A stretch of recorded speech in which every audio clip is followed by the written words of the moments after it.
오늘 우리를 위해서 주시는 하나님 말씀은 에스겔 34장 26절에서 28절 말씀입니다. 에스겔 34장 26절에서 28절 하나님 말씀입니다. 내가 그들에게 복을 내리고 내 산 사방에 복을 내리며 때를 따라 소낙비를 내리되 복된 소낙비를 내리리라. 그리한즉 밭의 나무가 열매를 맺으며 땅이 그 소산을 내리니 그들이 그 땅에서 평안할지라. 내가 그들의 멍에의 나무를 꺾고 그들을 종으로 삼은 자의 손에서 그들을 건져낸 후에 내가 여호와인 줄을 그들이 알겠고 그들이 다시는 이방의 노략거리가 되지 아니하며 땅의 짐승들에게 잡아 먹히지도 아니하고 평안히 거주하리니 놀랄 사람이 없으리라. 아멘. 오늘 이 말씀을 통해서 우리 하나님의 은혜와 복이 우리 인생 가운데 함께 하시기를 주님의 이름으로 축복합니다. 올해는 유독 비가 자주 온 것 같습니다. 비가 많이 오지는 않았습니다. 물론 비가 아예 안 오든지 혹은 아주 적게 오는 것보다는 물론 낫지요. 일반적으로 소출 열매를 얻기 위해서는 농부가 농작물을 심어야 합니다. 심지도 않았는데 열매를 거둔다, 소출을 거둔다, 이런 것은 없습니다. 심는 것에 대해서 갈라디아서 6장 7절에서 8절 이렇게 말씀하고 있습니다. 스스로 속이지 말라. 하나님은 업심여김을 받지 아니하시나니 사람이 무엇으로 심든지 그대로 거두리라. 자기 육체를 위하여 심는 자는 육체로부터 썩어질 것을 거두고 성령을 위하여 심는 자는 성령으로부터 영생을 거두리라. 아멘. 그런데 심는다고 다 자라는 것은 아닙니다. 농작물 무엇을 심었는데 비가 자주 오고 햇빛이 강하게 내리쬐고를 반복하면 농작물이 뿌리를 내리지 못하고 죽습니다. 어떤 분이 그런 얘기를 합니다. 올해 배추 모종을 4번이나 심었는데 결국 배추 농사 포기했답니다. 왜냐하면 심어놨는데 또 비가 오고 햇빛 나고 비가 오고 햇빛 나고 바보가 나버리고 죽어버린 거예요. 우리나라 최대의 고랭지 배추는요, 강원도 태백에 있는 매봉산 고랭지 배추라고 합니다. 해발 1200m. 어마어마한 높죠. 예. 이건 역시요, 밭이 40만 평. 이리 보면 완전히 그냥 막 배추하십니다. 그냥 이렇게 보고 40만 평. 이곳 역시 올해 비가 자주 오는 것을 피하지 못합니다. 그 40만 평이나 되는 곳을 뭐 천막을 치겠습니까? 뭘 하겠습니까? 예? 비탈입니다. 비가 자주 어떤 때는 많이 와가지고 이 비탈이다 보니까 막 어린 모종들이 쓸려 내려가는 거예요. 쓸려 내려가고 막 이렇게 막 형편없고 막 이래 되는 거예요. 그런데 여기서 한 경력이 20, 30년, 40년 된 전문 배추 농부가 이런 말을 합니다. 어떤 것은 죽었습니다. 그런데 어떤 것은요 살았습니다. 구분이 딱 하나입니다. 뿌리가 제대로 박힌 것은 비로 인해서 모양이 형편없이 망가졌어도 결국은 산답니다. 그분에게 제 얘기 아닙니다. 저는 심어본지도 않았고 잘 몰라요. 그분 얘기 그분.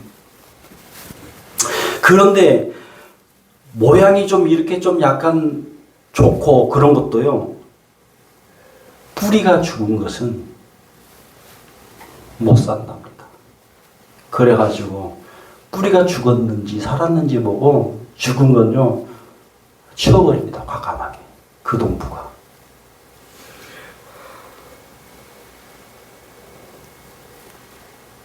심는다고 다 자라는 것은 아니더라는 거예요. 신앙도 마찬가지입니다. 신앙의 뿌리가 무엇입니까? 예수 그리스도. 신앙의 뿌리가 무엇입니까? 예수 그리스도. 예수님입니다. 예수 그리스도를 믿는 믿음의 뿌리가 살아서 지금 잘 박혀 있으면 그 믿음은 살아납니다. 그 믿음은 자랍니다. 그러나 그 신앙의 뿌리가 예수 그리스도가 아니면 죽습니다.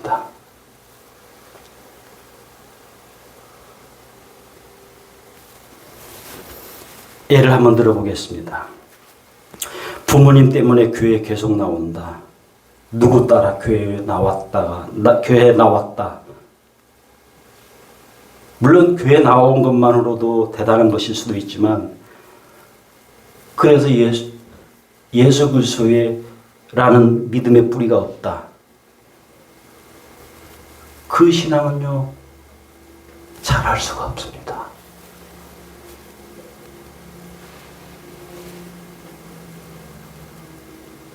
그러므로 신앙의 가장 중요한 것은요. 신앙의 뿌리입니다. 신앙의 뿌리와 이 자람에 대해서 에베소서 3장 17절에서 19절 이렇게 말씀하고 있습니다. 같이 읽어봅니다. 믿음으로 말미암아 그리스도께서 너희 마음에 계시게 하시었고 너희가 사랑 가운데서 뿌리가 박히고 터가 굳어져서 잠깐 거기까지요. 예수께서 믿음으로 내 마음에 계시는 것이 신앙의 뿌리입니다. 우리 이 자연인 자체로는요, 결국 신앙의 뿌리가 생기지 않습니다. 변화가 있어야 합니다. 예수님이 내 신앙의 뿌리로 계시려면요, 변화가 있어야 돼, 변화가.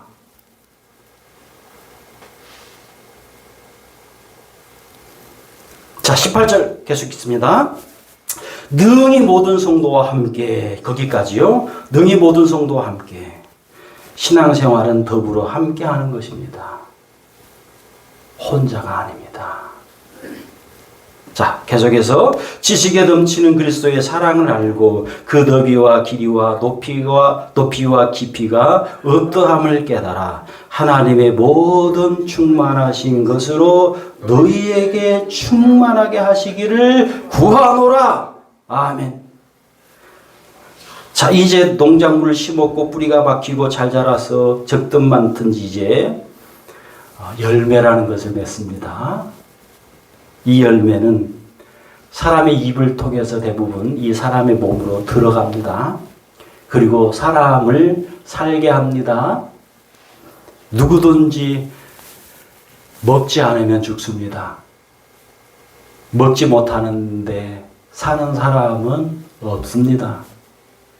죽음에 이르는 형태가 셀 수도 없이 많지만 노안이라든지 혹은 중병이든지 결국은요, 먹지 못해서 죽습니다. 지금 무엇이라도, 미음이라도 먹고 있다, 죽이라도 먹고 있다, 그러면서 합니다. 죽음이 임박한 거 아닙니다. 사람이 먹는 것은요, 대부분 열매입니다. 벼를 심는 것은 오직 소출, 열매 때문입니다. 그 열매 소출을 우리가 먹기 위함입니다. 한편 잘 먹지 못하면요, 영양실조라고 하는 것에 걸립니다.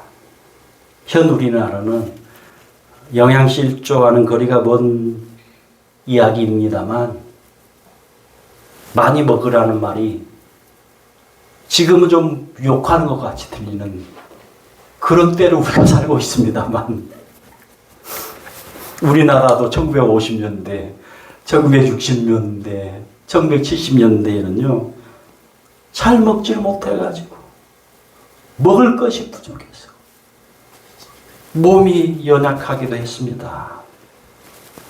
또 이때는 농업기술이 발달하지 못했습니다. 그래서 소출도 매우 적었습니다. 농사지을 땅은 많은데 소출이 적었단 말입니다. 그런데 가족들은 많고요. 자, 어찌됐든 간에 심고 뿌리가 박히고 자라서 열매가 적든지 많든지 합니다만, 이 열매라고 하는 것에 대해서 창세기 1장 28절에서 29절 이렇게 말씀하고 있습니다. 같이 읽어봅니다.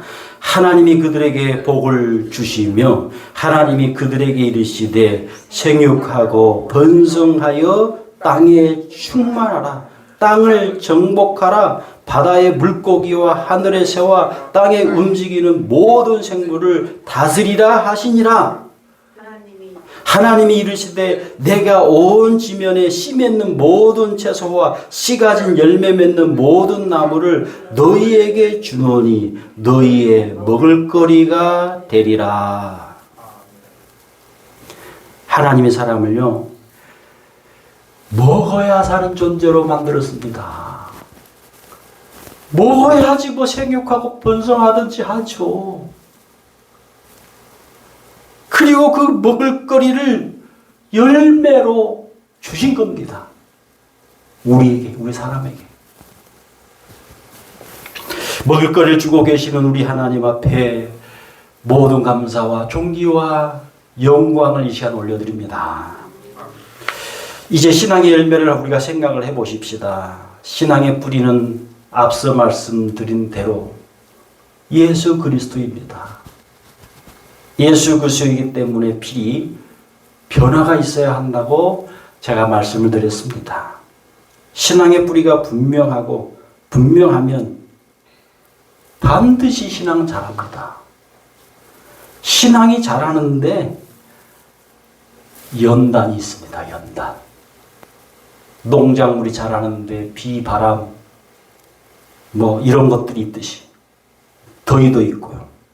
이 연단에 대해서 로마서 5장 3절에서 4절 이렇게 말씀을 하고 있습니다.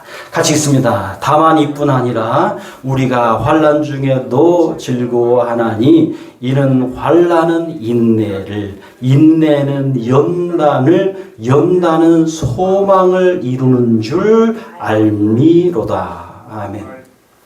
즉 연단은요, 결국 하나님 나라를 더욱 분명하게 하는 재료가 됩니다. 연단은, 환난은 결국 하나님 나라를 확실하게 하는 재료가 되는 겁니다. 한번 예를 들어 봅시다. 신앙생활하다가 중병이 들기도 합니다. 내가 원한 것은 아니지만 나는 중병에 걸리지 않는다고 장담할 사람이 누가 있습니까? 이 중병이 나의 신앙을 무너뜨립니까?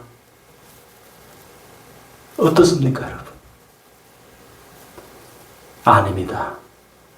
인내하면서 더욱 하나님 나라를 분명히 합니다. 더욱 하나님 나라를 확고히 합니다. 중병으로 인해서 몸이 아프니까 아픔이 없는 나라를 소망합니다. 병이 없는 나라를 소망합니다. 내가 가는 하나님 나라가 있구나. 병이 없는 하나님 나라를 생각하면서 신앙이 더 분명해지는 겁니다.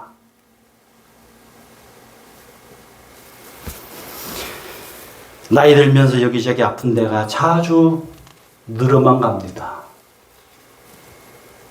정상이기도 합니다만 왜 나는 자꾸 이렇게 아픈 데가 많냐고 하면서 하소연할 필요가 없습니다. 기도하면서 인내하면서 그런 와중에 나의 신앙이 더욱 단단해집니다. 나의 신앙의 넓이와 나의 신앙의 깊이와 나의 신앙의 높이가요 더 높아집니다.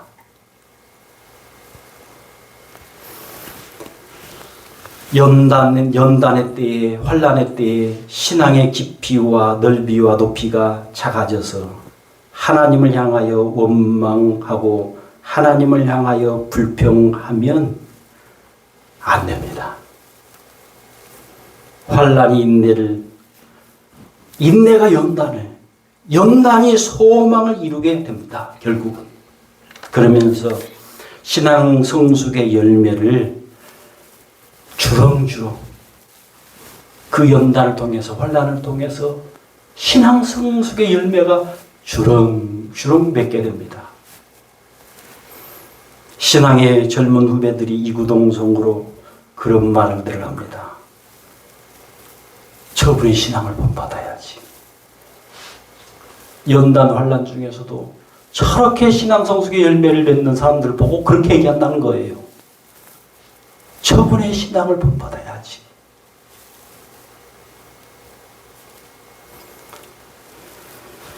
나이 들수록 신앙의 모습이 추할 때, 신앙 성숙의 열매가 적을 때 그런 생각을 주변 사람들이 하게 됩니다. 저렇게 늙으면 안 되지. 그런 마음을 갖게 합니다. 비록 몸이 아픈 데가 많아도 있어도 신앙 성숙의 열매로 참 기쁘게 살고 신앙 성숙의 열매로 즐겁게 사는 모습을 보이는 그런 사람들이 있습니다. 얼마나 보기 좋은지요. 어떻게 저렇게 살 수 있는가. 참 너무 아름답다. 그 신앙의 모습이. 자, 하나님이 이제 마지막으로 하나님이 주고 계시는 열매이기도 하지만 주시는 복이 열매이기도 하지만 하나님이 주고 계시는 복은 평안입니다. 이 평안에 대해서 에스겔 34장 27절에서 28절 이렇게 말씀을 하고 있습니다. 우리 같이 읽어봅니다. 그리한즉 밭에 나무가 열매를 맺으며 땅에 그 소산을 내리니 그들이 그 땅에서 평안할지라. 내가 그들의 멍에 나무를 꺾고 그들을 종으로 삼은 자의 손에서 그들을 건져낸 후에 내가 여호와인 줄을 그들이 알겠고. 여기까지 잠깐만요. 27절에 이 평안이라고 하는 것은요, 열매로 인한 평안입니다. 먹을거리가 있음으로 인해서, 도시 같으면 직장이 있음으로 인해서 월급이 나옴으로 인해서 인한 그 평안입니다. 직장이 없어가지고 요즘은요 구할 수 있는 직장은 많답니다. 그런데 기피하는 거예요. 사람들이. 기피하는 직장이라고 안 다니는 사람들이 많다는 거예요. 요즘은. 다 외국인들한테 맡겨버리고 월급을 받지 못해가지고 직장을 얻지 못해서 일하지 못해서 이 평안을 얻지 못하기도 합니다.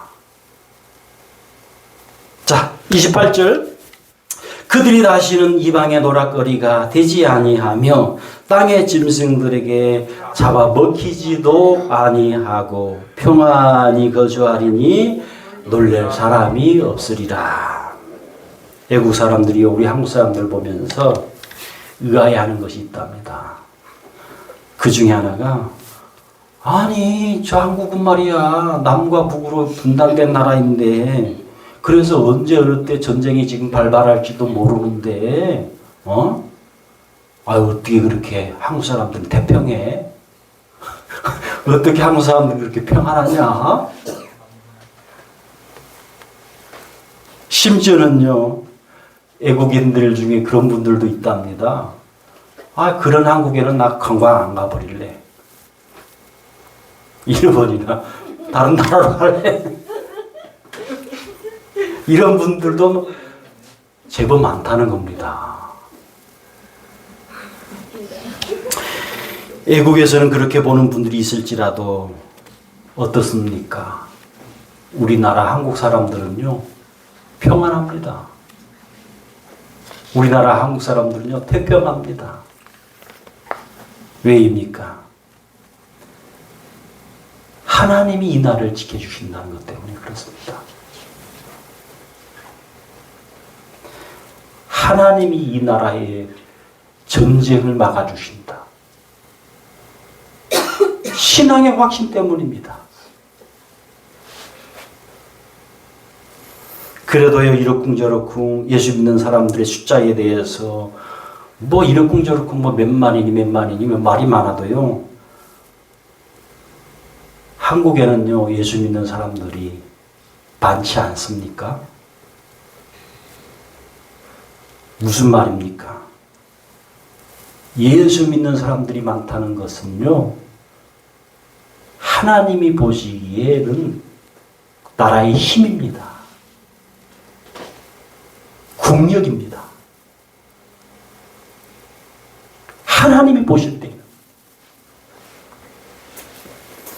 우리나라가 하나님 믿는 신앙이 분명하다면요 걱정이 없습니다. 걱정이 안 됩니다.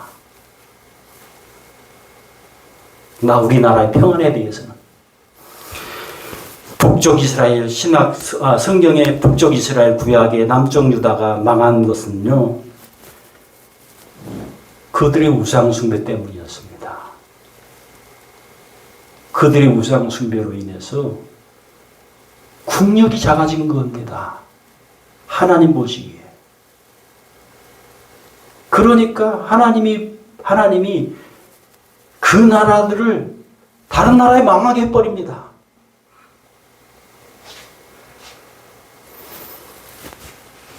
한 나라의 최대 위험적인 이 요소는요 배교입니다. 하나님을 등지는 겁니다. 하나님과 원수되는 겁니다. 그러므로 배교를 경계해야 합니다. 지금까지의 이 신앙과 지금보다도 더 성숙한 이 신앙으로 나간다면요 큰 걱정 없습니다. 하나님 사랑하는 여러분, 하나님은 복 주시는 분이십니다. 그 복이 비로 나타납니다. 때에 맞는 비로 나타납니다. 그 복이 때로는요 열매, 슛으로 나타납니다. 그리고 그것을 우리 사람들이 먹습니다. 그리고 하나님이 주시는 복이 때로는요 평안으로 나타납니다. 하나님이 주시는 이 복이 가득한 우리 개개인 그리고 이 나라가 됩시다. 기도하겠습니다. 하나님 아버지, 비와 또한 비로 인하여 소출, 열매를 주셔서 먹고 살게 하시는 우리 하나님 앞에 존귀와 경배와 찬양을 올려드립니다. 우리나라의 남북 분단 상황 속에서도 평안을 주고 계시는 우리 하나님 감사합니다. 오직 세계 종말이 오는 그날까지 하나님을 향한 일편단심 신앙이 되게 해 주옵소서. 이 나라의 이 나라를 주께서 지켜 주옵소서. 주 예수 그리스도의 이름으로 기도하옵나이다.